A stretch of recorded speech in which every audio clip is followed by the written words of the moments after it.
न जायते जनित्राय अजस्तस्माद् निपजित देवानां स्वप्रकाशत्वात् दमात् दामोदरो विभु दमात् दामोदरो विभु।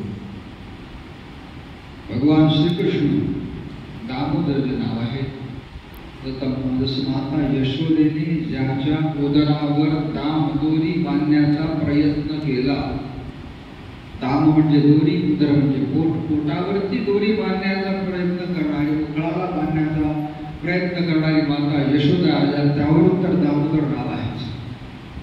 पण विशेषतः आपण तुलसी विवाह होत असताना तर राधा कृष्ण म्हणण्यापेक्षाही राधा दामोदर विवाह,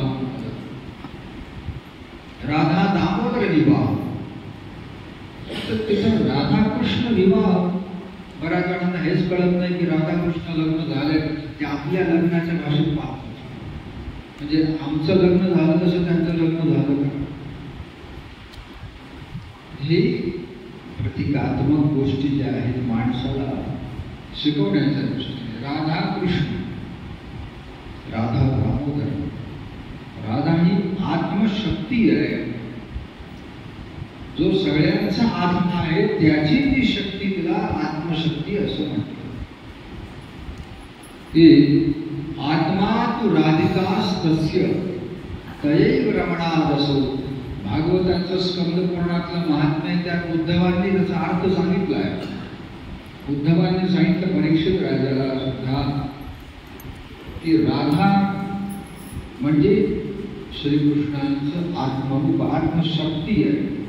आत्मा तु राधिकास्तस्य तयैव रमणादसो, आणि म्हणून श्रीकृष्ण तिच्याशी रममाण होतात जे आपल्या शक्तीशी रममाण, आपल्या शक्ती बरोबर रमणारा तो रमण, राधा रमण, शक्ती बरोबर रमण करणारा। जसं सीता ही शक्ती आहे, सीतेसह विहार करणारे सीताराम, तसं राधेसह रमण करणारे राधा रमण। तर दामोदर हे नाव या ठिकाणी सांगितलं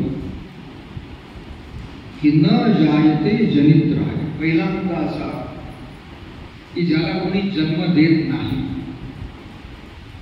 ज्याला कोणी जन्म देऊ शकत नाही, तो सगळ्यांचा जनिता आहे। पिता हमस्त जगतो माता धाता पितामह, तो सर्वांचा माता पिता आहे, त्याला कोण जन्म देणार?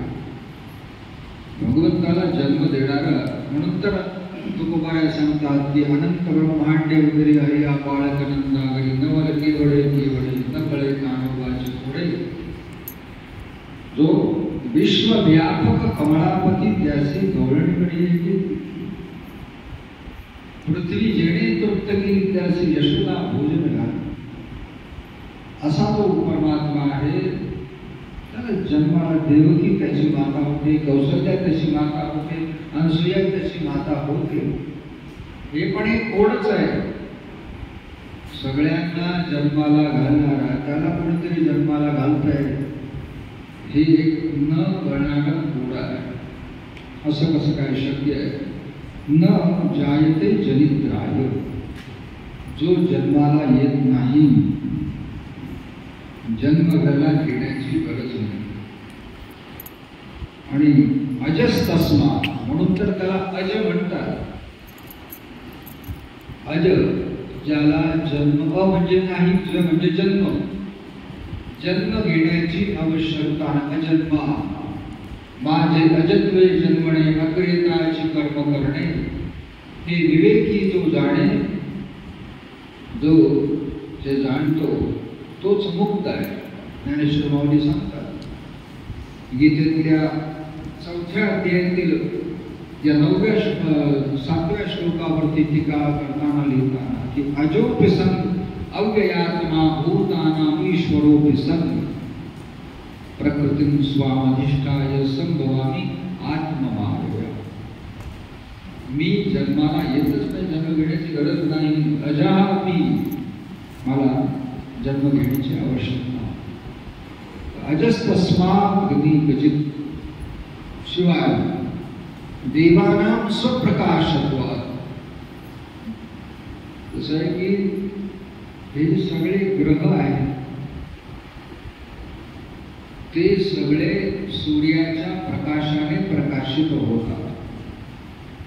सूर्याचा प्रकाश म्हणून त्यांना प्रकाश आहे, नाहीतर त्या ग्रहांकडे स्वतःचा प्रकाश आहे कुठे? या कुठल्याच ग्रहांकडे स्वतःचा प्रकाश नाही.